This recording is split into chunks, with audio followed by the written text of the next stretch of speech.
Hello students, welcome back. Genetics के इस lecture में हम लोग डिस्कस करने वाले हैं नॉन एलेलिक इनहेरिटेंस यानी इंटरजेनिक इनहेरिटेंस का सेकंड पार्ट, जिसमें से पहले पार्ट में हम लोग क्लियर कर चुके हैं कि non allelic inheritance duplicate gene type की हो सकती है, कॉम्प्लीमेंट्री जीन टाइप की हो सकती है, कोलैबोरेटिव जीन टाइप की हो सकती है। 3 टाइप डिस्कस कर लिए, अब बचे हुए 2 टाइप हम इस लेक्चर में डिस्कस करने वाले हैं। ठीक है, जो नेक्स्ट टाइप है किसकी, नॉन एलेलिक इनहेरिटेंस की, यानी नॉन एलेलिक इनहेरिटेंस की फोर्थ टाइप जो है वो है inhibitory gene. Inhibitory gene clear है।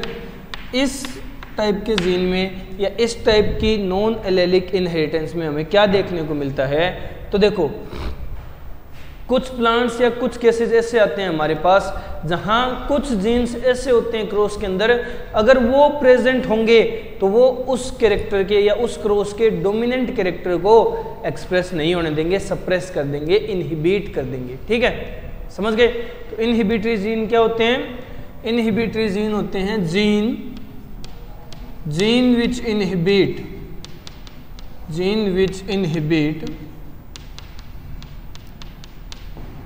inhibit the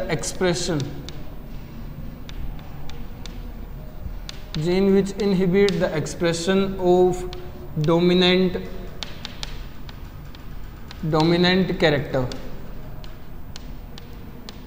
अगर कोई प्रेजेंट है इनहिबिटरी जीन तो वो डोमिनेंट कैरेक्टर को एक्सप्रेस नहीं होने देगा उस क्रॉस के अंदर। ठीक है, अब ये कोई भी जीन हो सकता है, कोई भी जीन इनहिबिटरी जीन हो सकता है। ठीक है, वो जो क्वेश्चन देगा बनाने वाला उस पर डिपेंड करता है कि वो किस तरह से क्वेश्चन फ्रेम करेगा। ठीक है, अगर एग्जांपल लेकर के डिस्कस करना हो तो हम एग्जांपल लेंगे, हम एग्जांपल ले रहे हैं leaf colour in rice plant में लीफ का जो कलर होता है ना, उसका एग्जांपल ले रहे हैं हम लोग। ठीक है, उसमें इनहिबिटरी जीन के एक्सप्रेशन देखेंगे। देखो क्या होता है, राइस प्लांट का लीफ कलर 2 ट्रेट शो करता है, यानी 2 तरह के कलर हो सकते हैं राइस प्लांट के लीफ के। एक है पर्पल, ठीक है, जिसको कैपिटल P से रिप्रेजेंट किया जाता है, और एक है ग्रीन, जिसको स्मॉल p से रिप्रेजेंट कर रहे हैं हम लोग। ठीक है, जिसको स्मॉल p से रिप्रेजेंट कर रहे हैं। अब देखो क्या होता है, अगर इनहिबिटरी जीन प्रेजेंट होगा, देखो मैं यहाँ रिप्रेजेंट कर रहा हूँ, अभी तो मैं इनहिबिटरी जीन को I से रिप्रेजेंट कर रहा हूँ। I जो जीन तुम्हें दिखेगा वो होगा इनहिबिटरी जीन क्रॉस के अंदर, इनहिबिटरी जीन। ठीक है, जो कैपिटल P टाइप के होंगे वो होंगे डोमिनेंट, और स्मॉल p टाइप का रेसेसिव। कैपिटल P तो है डोमिनेंट और स्मॉल p है रेसेसिव। अब इन्हीं जो जीन हैं इन्हीं की क्रॉस करवाएंगे, तब हमें पता चल जाएगा कि किस तरह से रिप्रेजेंट होता है या किस तरह से इनहिबिटरी जीन अपना काम करता है। ठीक है, समझ गए। अब ये मैंने जीन का है, फिर भी एक सिंगल से रिप्रेजेंट किया, तो वो तुम लोग डबल कर सकते हो, कोई दिक्कत नहीं है उसकी। समझ गए। अब क्रॉस करवाएंगे हम लोग, तो पहले हम कंडीशन कैसी ले रहे हैं, जस्ट हम पेरेंट लेकर के चल रहे हैं। किस टाइप के, हम पेरेंट लेंगे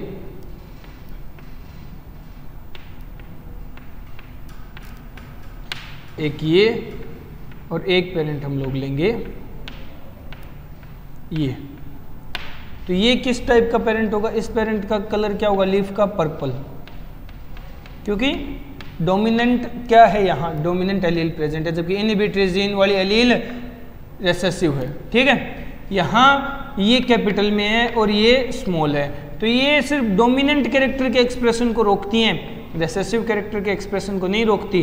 तो ये पेरेंट कैसा होगा, ये ग्रीन कलर का होगा, इसमें लीफ ग्रीन कलर के होंगे। ठीक है, क्रॉस करवाओ, क्रॉस करवाने से क्या मिलेगा, क्रॉस करवाने से जो रिजल्टेंट बनेगा, जो F1 इंडिविजुअल हमें मिलेगा वो कैसा होगा, capital I small I, capital P small P, capital P small P. अब ये क्या है, ये है F1 हाइब्रिड, ठीक है। और एक्सप्रेशन कैसा होगा, मतलब इसका लीफ कलर कैसा होगा, देखो कैपिटल पी आ गया तो कैसा होना चाहिए, पर्पल होना चाहिए ना, बट कैपिटल आई भी तो आ गया, ये इस कैरेक्टर के डोमिनेंट एलील के कैरेक्टर को सप्रेस कर देगा, इनहिबिट कर देगा, और कलर क्या आएगा, रेसेसिव वाला ग्रीन कलर, फिर भी ग्रीन आया, समझ गए ना। यहाँ क्लियर हो रहा है इनहिबिटरी जीन। अब और इसका रेशियो देख लेते हैं क्या आएगा। इस F1 की करवाते हैं सेल्फिंग, F1 की करवाएंगे सेल्फिंग, तो देखो capital I small I, capital P small P, cross में capital I small I, capital P small P, ठीक है। क्रॉस करवाएंगे दोनों का क्रॉस करवाएंगे तो देखो क्या इंडिविजुअल्स मिलेंगे हमें, रिजल्ट क्या मिलेगा या रिजल्टेंट क्या मिलेंगे। देखो यहाँ एक तो आएगा कैपिटल आई कैपिटल पी, एक आएगा कैपिटल आई स्मॉल पी, एक आएगा स्मॉल आई कैपिटल पी, एक आएगा स्मॉल आई स्मॉल पी।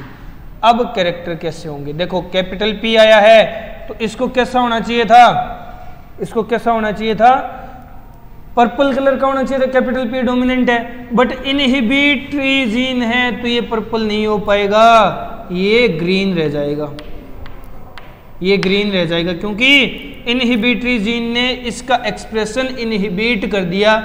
यहाँ इनहिबिटरी जीन है बट ये तो डोमिनेंट पे इफेक्ट करता है, रेसेसिव पे करता ही नहीं, तो ये नॉर्मली ग्रीन ही रहेगा क्योंकि स्मॉल पी है।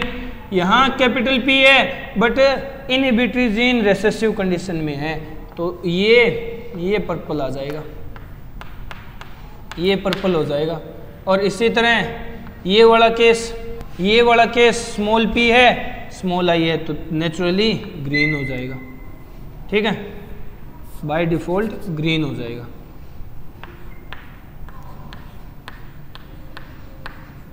बाय डिफॉल्ट ग्रीन हो जाएगा। तो जहां इस रेशियो को 9:3:1 होना चाहिए था, यानी कैसा आना चाहिए था,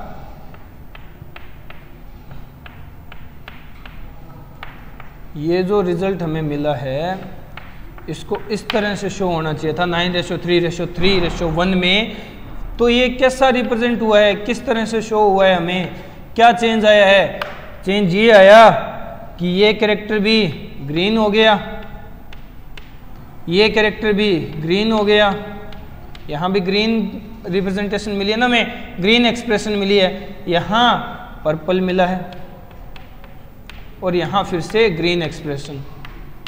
अब देखो रिजल्ट क्या हुआ, ये 9:3:3 से चेंज होकर के 1 2 3 3 तो ग्रीन आ गए, यानी 9 + 3 + 1 तो ये 13:3 रिजल्ट क्या मिला है हमें, 13:3 का रिजल्ट मिला है। तो देखो इनहिबिटरी जीन के एक्सप्रेशन में जो फिनोटाइपिक रेशियो आएगा वो क्या होगा, 13:3, और यही रेशियो याद रखना है जिस पर क्वेश्चन आएंगे। हमने तो आसानी से क्वेश्चन बना लिया, आई रख करके कंफ्यूजन नहीं हुआ। क्वेश्चन वाले का तो काम ही कंफ्यूज करने का है, तो डेफिनेटली वो आई तो देगा नहीं। हो सकता है वो डी लिख के बोल दे कि ये इनहिबिटरी जीन है, तुम लोग क्रॉस बनाने में ही बौखला जाओगे, ठीक है, पता ही नहीं चलेगा, लिख डी रहे हो, लग रहा है डोमिनेंट होगा बट है इनहिबिटरी, अगले ने पहले ही कंडीशन दे दी, तो कंफ्यूज किसी तरह से भी कर सकता है, तुम्हें क्रॉस आना चाहिए, ठीक है। या तो दो तरीके हैं, या तो रेशियो याद रख लो या क्रॉस सीख लो, वो तुम लोगों की मर्जी है। याद रखोगे वो भूल सकते हो, जो सीख लिया ना वो कभी नहीं भूलोगे, वो कभी नहीं भूलोगे। तो ये है इनहिबिटरी जीन, ये है इनहिबिटरी जीन, यानी 4th type of non allelic inheritance, 4th type of intergenic inheritance. Clear है, जल्दी से लपेटो फिर हम नेक्स्ट पॉइंट डिस्कस करते हैं। जल्दी हो गया क्या, चलो अब नेक्स्ट पॉइंट डिस्कस करते हैं।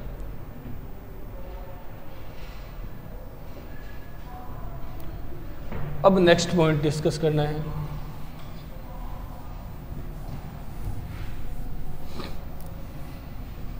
ये क्या है? इनहिबिटरी जीन का क्रॉस।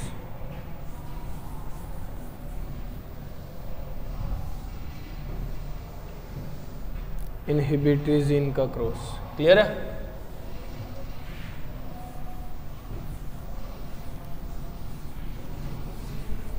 अब next type of non allelic inheritance या next type of intergenic inheritance discuss करना है। वो है अपना fifth type of intergenic inheritance या नॉन एलेलिक इनहेरिटेंस, जिसे कहा जाता है epistatic gene. Epistatic gene. Epistatic gene कौन सा जीन होता है? ठीक है, एपिस्टेटिक जीन कौन सा जीन होता है? तो देखो बाय डेफिनेशन बताना चाहें तो हम लोग लिखेंगे gene which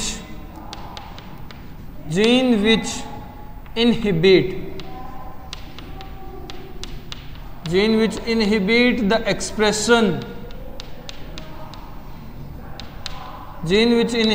expression of non-allelic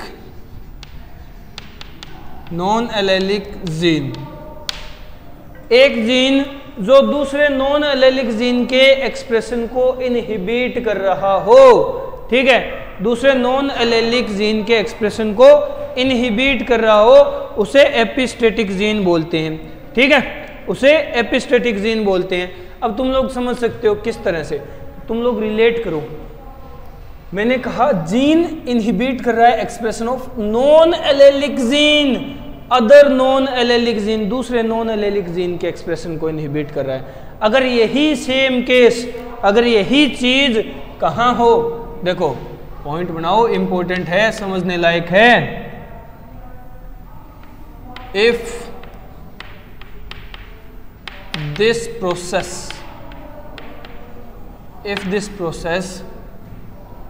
occurs in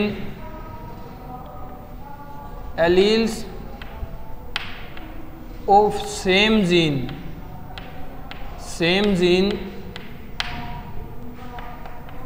it is known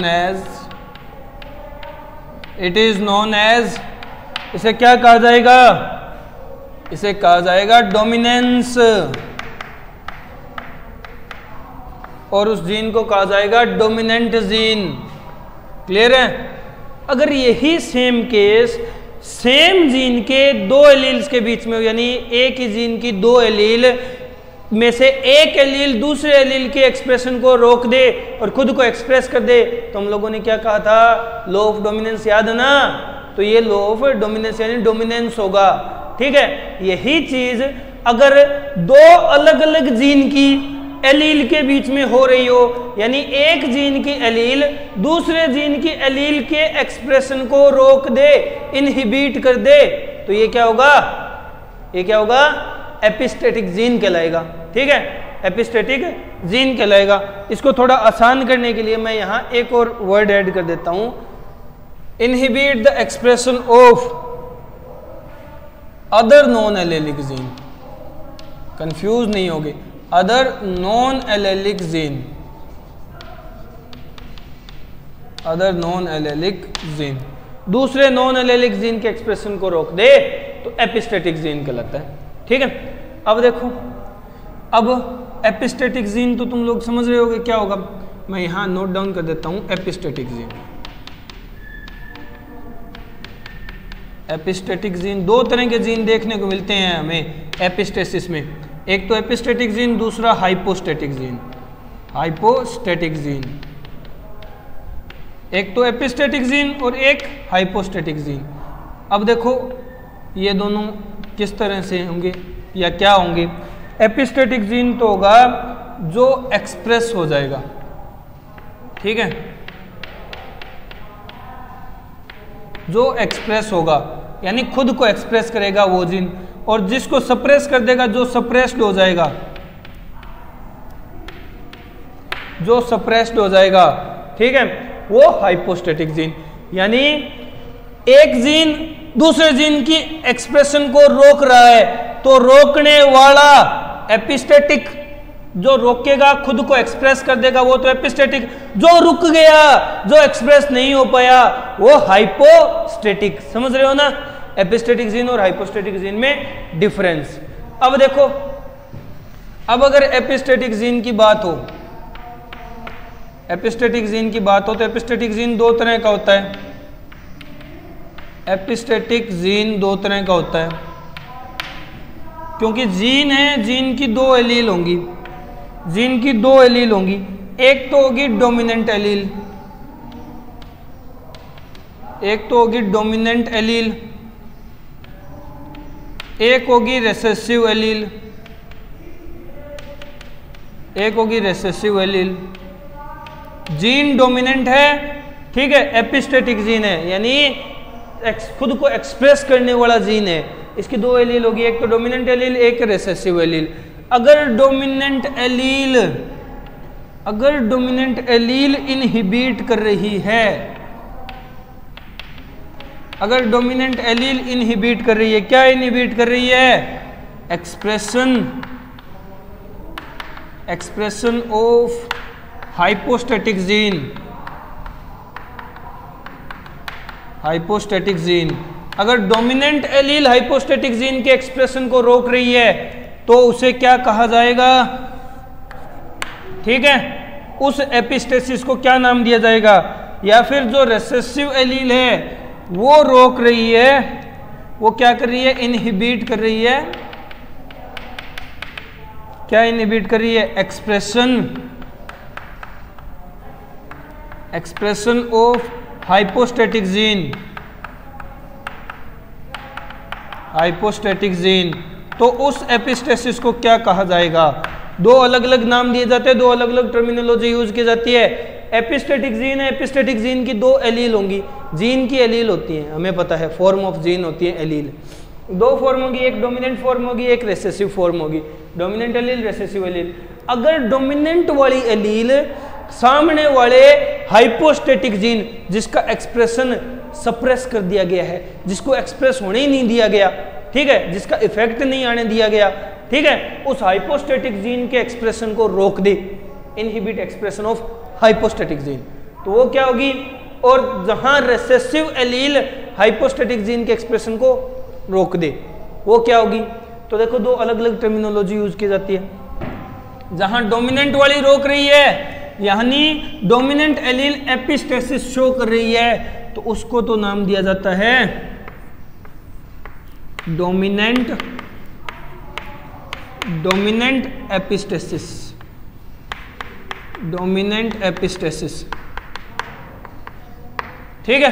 और जहां रिसेसिव वाली रोक रही है, रिसेसिव एलील एपिस्टेसिस कर रही है, उसको कहा जाएगा रिसेसिव एपिस्टेसिस, रिसेसिव एपिस्टेसिस, ठीक है। तो दो तरह की एपिस्टेसिस होगी, डोमिनेंट एपिस्टेसिस और रिसेसिव एपिस्टेसिस, ठीक है। डोमिनेंट एपिस्टेसिस जहां डोमिनेंट एलील हाइपोस्टेटिक जीन के एक्सप्रेशन को रोक रही हो। रिसेसिव एपिस्टेसिस जहां रिसेसिव एलील हाइपोस्टेटिक जीन के एक्सप्रेशन को रोक रही हो, और ये एलील किसकी होगी? एपिस्टेटिक जीन की होगी। अब इसी तरह हाइपोस्टेटिक जीन, इसी तरह हाइपोस्टेटिक जीन, इसी तरह हाइपोस्टेटिक जीन, हाइपोस्टेटिक जीन की भी दो एलील होंगी, ठीक है। हाइपोस्टेटिक जीन की भी दो एलील होंगी,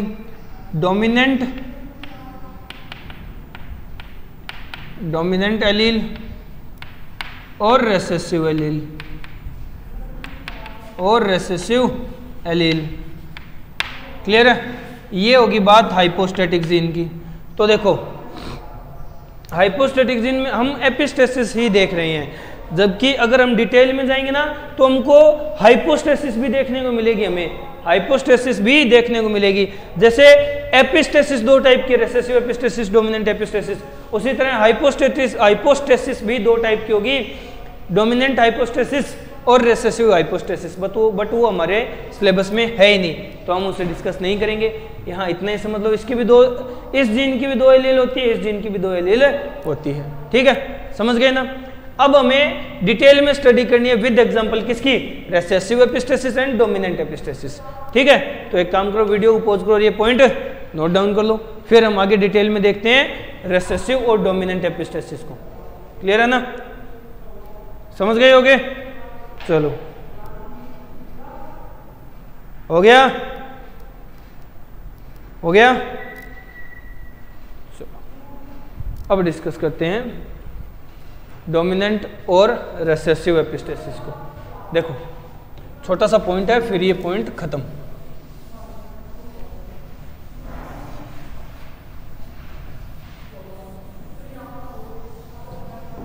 एपिस्टेसिस को समझो। एपिस्टेसिस में क्या होता है? एक जीन होता है जिसे एपिस्टेटिक जीन बोला जाता है। वो जीन क्या करता है? वो अपने साथ वाले दूसरे जीन की एक्सप्रेशन को रोक देता है। ठीक है, यानी इंटरजेनिक डोमिनेंस कह सकते हो तुम इसे। अगर एक टर्म मैं अपनी तरफ से देना चाहूँ ना, तो डोमिनेंस तो इंट्राजेनिक होती है, मतलब एक ही जीन के अंदर 2 एलील डोमिनेंस शो कर रही हूँ, कैरेक्टर्स को एक्सप्रेस और सप्रेस कर रही हूँ। जब 2 अलग अलग जीन की एलील आपस में कैरेक्टर को एक्सप्रेस और सप्रेस कर रही हूँ, तो वो होता है, अगर मैं मेरी टर्मिनोलॉजी में कहूँ तो इंटरजेनिक डोमिनेंस। ठीक है, यानी एपिस्टेसिस। तो देखो, एपिस्टेटिक जीन वो होगा जो अपने साथ वाले जीन की एलील को एक्सप्रेस नहीं होने देगा। ठीक है, अब हम बात कर रहे थे 2 तरह की एपिस्टेसिस। ठीक है, 2 तरह की एपिस्टेसिस। पहली एपिस्टेसिस है डोमिनेंट एपिस्टेसिस। ठीक है, डोमिनेंट एपिस्टेसिस। डोमिनेंट एपिस्टेसिस में क्या होगा? देखो, डोमिनेंट एपिस्टेसिस में होगा the dominant allele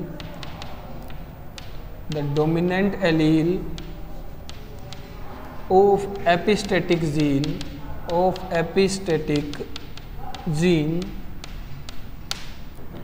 inhibit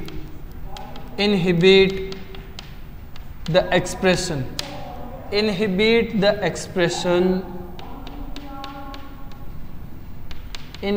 expression of hypostatic gene। ठीक है, अब देखो, मैं यहाँ एग्जाम्पल लूँगा, किसका एग्जाम्पल लूँगा मैं यहाँ? Flower colour of Cucurbita. Flower colour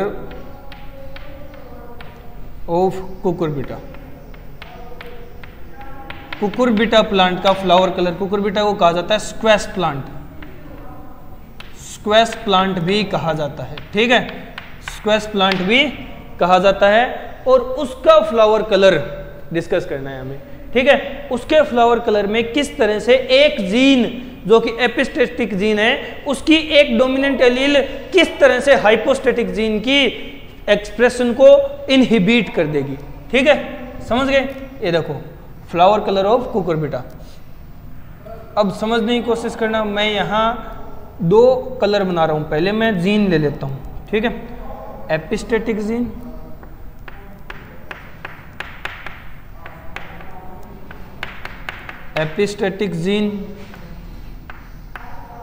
clear है? एपिस्टेटिक जीन क्या करेगी? एपिस्टेटिक जीन की 2 एलील। ठीक है, एपिस्टेटिक जीन की 2 एलील, एक डोमिनेंट होगी, एक रेसेसिव होगी। ठीक है, इस साइड में ले रहा हूं हाइपोस्टेटिक जीन। हाइपोस्टेटिक जीन, उसकी 2 एलील, एक डोमिनेंट, एक रेसेसिव। ठीक है, अब फ्लावर कलर किस किस तरह का होता है? यहाँ अपन को वाइट कलर के फ्लावर देखने को मिलते हैं। ठीक है, समझ गए? येलो कलर के फ्लावर देखने को मिलते हैं। ठीक है, और ग्रीन कलर के फ्लावर देखने को मिलते हैं। समझ गए? तो देखो ये डोमिनेंट है व्हाइट वाली, यहाँ येलो वाली डोमिनेंट है, ग्रीन वाली रेसेसिव है। अब देखो इसकी बात हम करेंगे नहीं, क्योंकि ये तो क्या है, एपिस्टेटिक जीन की रेसेसिव एलील, हमें जरूरत ही नहीं। हम तो किसकी बात करें, डोमिनेंट एपिस्टेसिस, जहां डोमिनेंट एलील की बात होगी। डोमिनेंट एलील क्या करेगी, डोमिनेंट एलील इसके कैरेक्टर को भी इनहिबिट करेगी और इसके कैरेक्टर को भी इनहिबिट करेगी। ठीक है, इसके कैरेक्टर को भी क्या करेगी, इनहिबिट, और इसे भी इनहिबिट करेगी। ठीक है, दोनों के कैरेक्टर को इनहिबिट करेगी क्या, dominant allele of epistatic gene. Clear है, समझ गए? अब बनाओ क्रॉस, क्रॉस बनाओ। ये चीज समझ आई? एपिस्टेटिक जीन की 2 एलील, हाइपोस्टेटिक जीन की 2 एलील। ठीक है, हाइपोस्टेटिक जीन की दोनों एलील डोमिनेंट और रेसेसिव, एपिस्टेटिक जीन की दोनों एलील डोमिनेंट और रेसेसिव। हम बात कर रहे हैं किसकी, एपिस्टेटिक जीन की। एपिस्टेटिक जीन में डोमिनेंट एपिस्टेसिस की। डोमिनेंट एपिस्टेसिस की अगर बात करेंगे तो देखो यहाँ डोमिनेंट एलील का ही काम है, तो डोमिनेंट एलील की ही बात करेंगे। डोमिनेंट एलील दोनों को इनहिबिट करके रखेगी, दोनों को क्या करके रखेगी, इनहिबिट करके रखेगी, दोनों को एक्सप्रेशन के, दोनों के एक्सप्रेशन को इनहिबिट करके रखेगी, रोक के रखेगी, उन्हें एक्सप्रेस नहीं होने देगी। ठीक है, उन्हें एक्सप्रेस नहीं होने देगी। चलो अब बनाते हैं हम लोग क्रॉस। क्रॉस बनाने से पहले 2-3 बेसिक चीजें, जैसे ये क्या है अपने पास, ये डोमिनेंट एलील है जो कि व्हाइट कलर शो कर रही है। ठीक है, ये येलो शो कर रही है, और ये क्या शो कर रही है, ये शो कर रही है ग्रीन कलर। ठीक है, अब इन्हीं का क्रॉस बनाना है हमें, इन्हीं कलर से। ये क्या है, flower colour of Cucurbita squash plant. Squash plant Cucurbita का फ्लावर कलर है ये। ठीक है, कुकुरबिटा प्लांट का फ्लावर कलर है, और यही है जिनका हमें क्रॉस बनाना है। अब क्रॉस बनाते वक्त देखो हम किस तरह के पेरेंट लेंगे। क्रॉस बनाते वक्त हम लेंगे प्योर पेरेंट। ठीक है, क्रॉस बनाते वक्त हम लेंगे प्योर पेरेंट। प्योर पेरेंट कैसे, देखो क्रॉस में 2 प्योर पेरेंट लेंगे।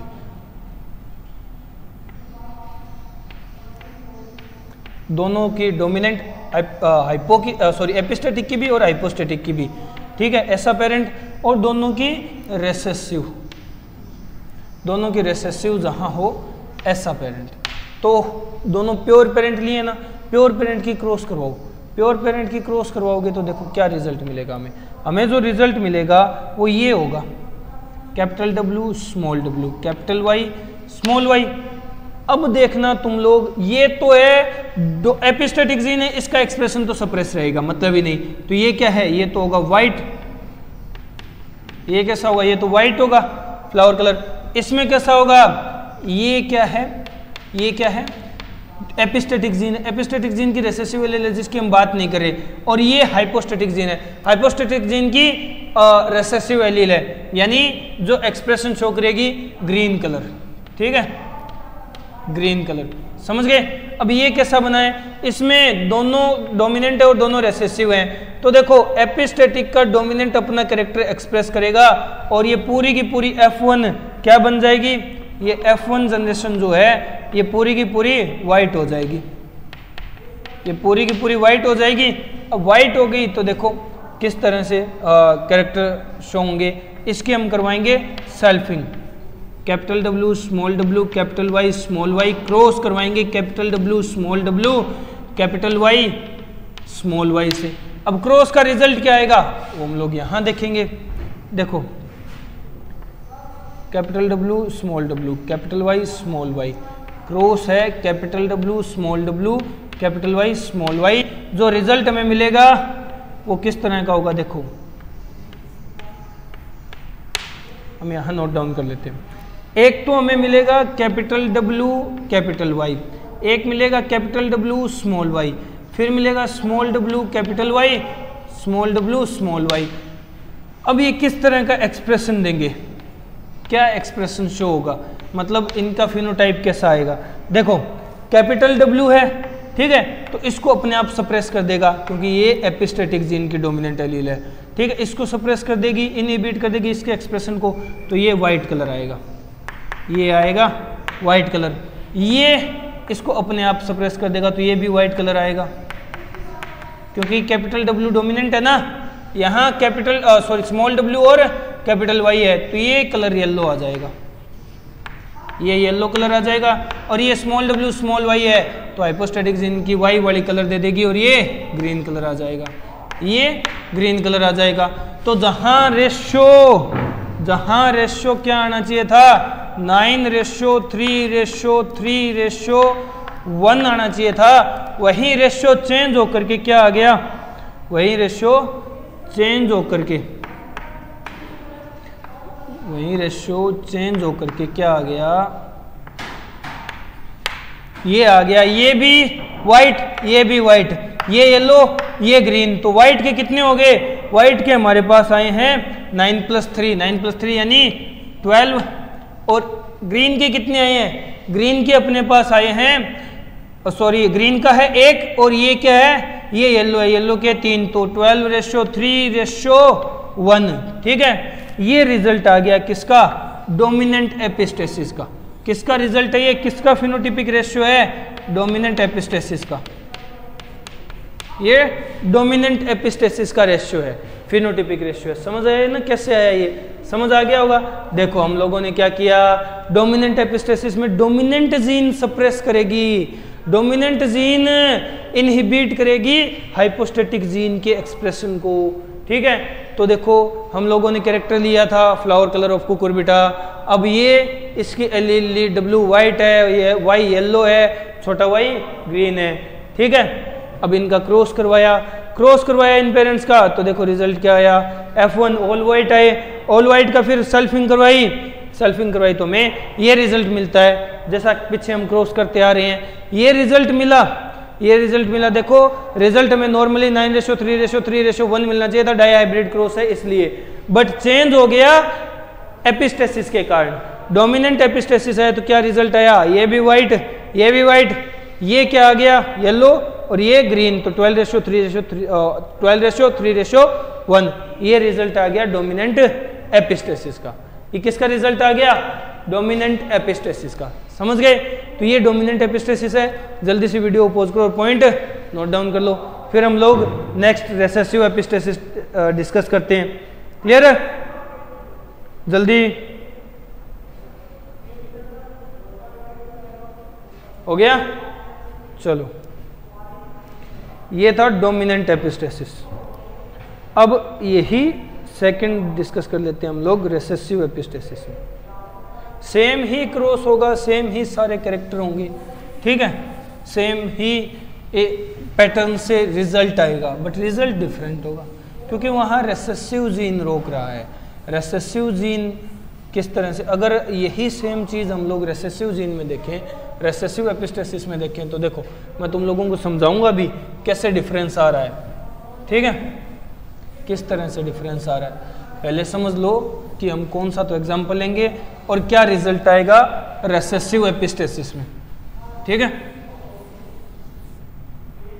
देखो किसकी बात कर रहे हैं, second type of epistasis, recessive epistasis. Recessive epistasis, recessive epistasis में क्या होगा, पहली बात तो हम एग्जाम्पल किसका ले रहे हैं, यहाँ हम एग्जाम्पल लेंगे कोट कलर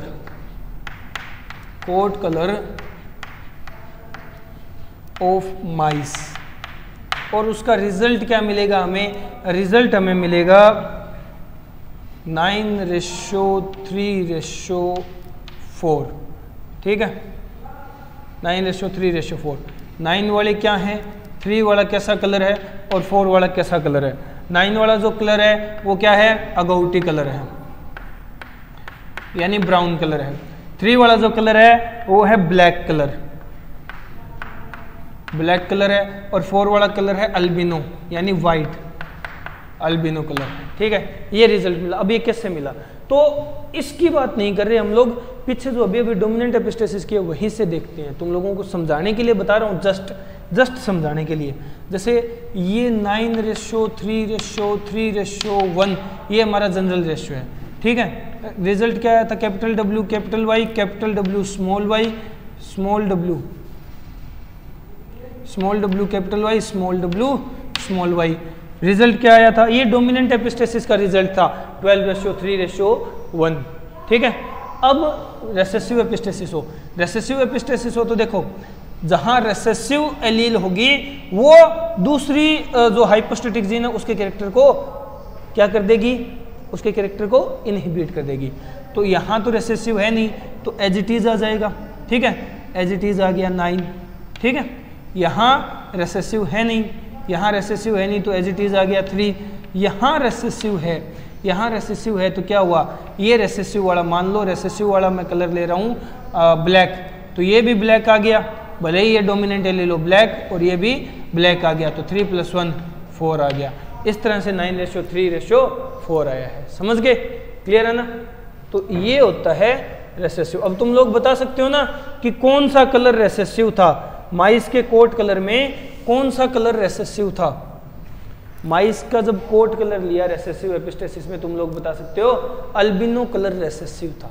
ठीक है, अल्बिनो कलर रेसेसिव था, इसीलिए इसी का कॉम्बिनेशन है। समझ गए ना? क्लियर है? तो ये था रेसेसिव एपिस्टेसिस। जल्दी से वीडियो पॉज करके निपटाओ ये पॉइंट, लपेटो, जल्दी लपेटो। क्लियर है? तो आज इस लेक्चर में इतना ही, बाकी हम लोग नेक्स्ट लेक्चर में डिस्कस करेंगे। ओके, यहाँ अपनी इंटरजेनिक और इंट्राजेनिक, ठीक है, इंटर और इंट्राजेनिक दोनों तरह की इनहेरिटेंस कंप्लीट होती है। यानी पोस्ट मेंडलिज्म में जो एलेलिक और नॉन एलेलिक इनहेरिटेंस हम लोगों ने जो 2 पार्ट किए थे वो होते हैं कंप्लीट। इससे आगे हम कुछ स्पेशल पॉइंट्स डिस्कस करेंगे। Okay, good bye.